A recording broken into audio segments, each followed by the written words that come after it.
Take a poll in the locker room with the players, and I guarantee you 50 out of 53 people want fucking Mayfield. With Mayfield, we win that game easy. Easy. Easy. Trust me. You think if the situation was reversed, Tomlin was coaching his team, he'd have fucking Mayfield in. And he's a horrible coach. But he'd have Mayfield in. I just don't see the allegiance to Tyrod Taylor. What has he done to earn the starting job? What did he fucking do? Nothing. Nothing. For all intents and purposes, Mayfield outplayed him in the preseason. And when he got in there against the ones against Philadelphia, he didn't look as good, but that's because Hugh Jackson said, you know what, you don't get any time with the number ones. That's all Tyrod's. And Tyrod had a lot of time with the number ones, and he sure the fuck didn't do nothing with it from the looks of his game today. No shit, I seen Charlie Fry play, okay? And he was fucking flat out horrible. But what I seen today made Charlie Fry look like fucking Drew Brees. I'd rather have Spurgeon win than Tyrod Taylor. I'm serious. Eric Zaire from the Belichick era was better than fucking Tyrod Taylor. I mean, this is fucking crazy. This is a 12-minute video at 11 o'clock on a Sunday night I have to make because I'm frustrated, bro. I know we're going to squander away wins, opportunities to fucking win early. And we're going to look back at these games and be like, you know what? We should have started fucking Mayfield. So, the ball's in your court, Dorsey. So do with it as you please. But right now, you look like a fucking joke. Like a fucking joke. You traded for Tyrod Taylor. What type of fucking moron do you gotta be to trade for fucking Tyrod? And John, listen, I believe in you. I believe in you. You overhauled that roster. And you used the gold that Sashi Brown gave you. You did. You picked Denzel Wood, which I didn't agree with at the time, but he looks to be a fucking beast. So you used what Sashi gave you. Because, hey, Sashi Brown, he stacked the pocket for you. He stacked the deck for you. And you used it. You made some good picks. I like him. I do. But this here, Tyrod Taylor thing, and yeah, people are going to say it's one game in inclement weather. Well, guess what? You got to play better than what I seen today. A lot better.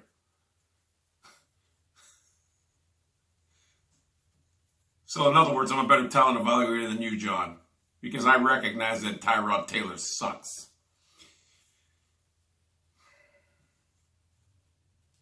Baker Mayfield, if you see this video, don't hang your head down. You just got to understand, you got drafted by a fucking team with a moronic head coach. And you can tell from watching Hard Knocks when Baker Mayfield had any type of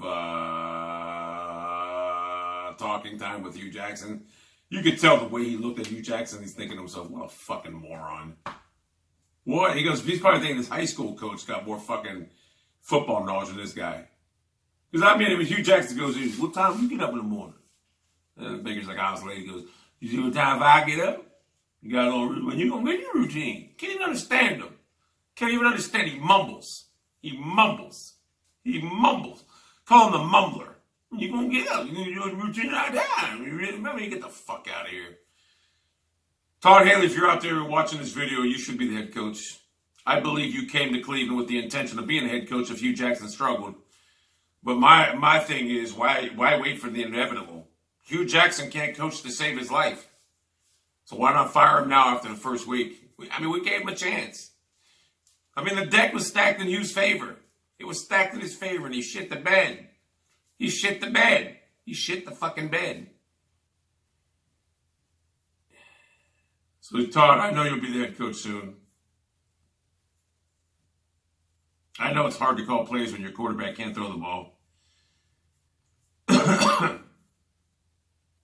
Quarterback is defined by being able to throw the ball. It's not a running quarterback. And I'll be honest, Tyrod Taylor, I'll give him credit. He's a tough guy. He is a tough guy, but that doesn't win football games. You got to be able to have arm talent to win football games. You got to be able to have it up here, and Tyrod has neither of that. I never realized how weak his arm was. It's weak. Oh, my God. How do you underthrow Josh Gordon on a 35-yard pass? Josh Gordon's 35 yards away, and he underthrows him by 5 yards. We should have beat Pittsburgh like a drum today. 6 turnovers in it. You know what the great Tyrod Taylor did with them? 3 and out every fucking time. 3 and out. This is embarrassing.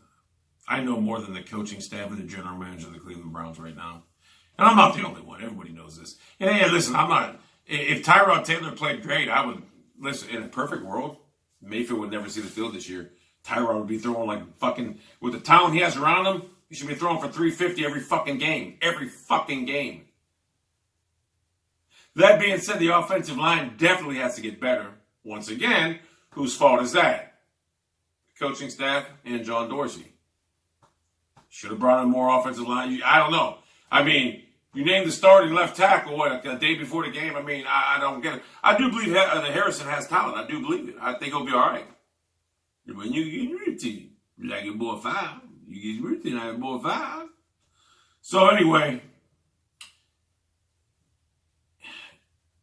Ryan Fitzpatrick threw for like 450 yards against the Saints. And they put up, the Saints put up like, Tyrod, you're going to have to be able to put points up on the board next week.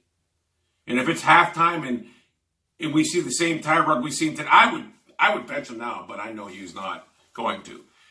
So if it's halftime, we see the same Tyrod we've seen today, then you have to bench him and you have to put in Mayfield. You fucking have to. You cannot make Browns fans such as myself from 79 on diehard can't make us suffer through this. Not when there's an answer on the bench, the number 1 draft pick. A guy with a high football IQ and a fucking photographic memory. A guy that you passed up on other guys for this guy. And you know what? I believe in him. And I know that he believes in himself. And I know that the Browns players believe in him. And I know that I'm rambling right now, but I don't give a flying fuck. So, let's get it going, Dorsey. Don't disappoint me. Because, listen, we got to win. And I'm tired of losing. That's a loss to me today. It's a tie, but a loss because at the end of the day, it's not a win and it's a loss because a tie means nothing.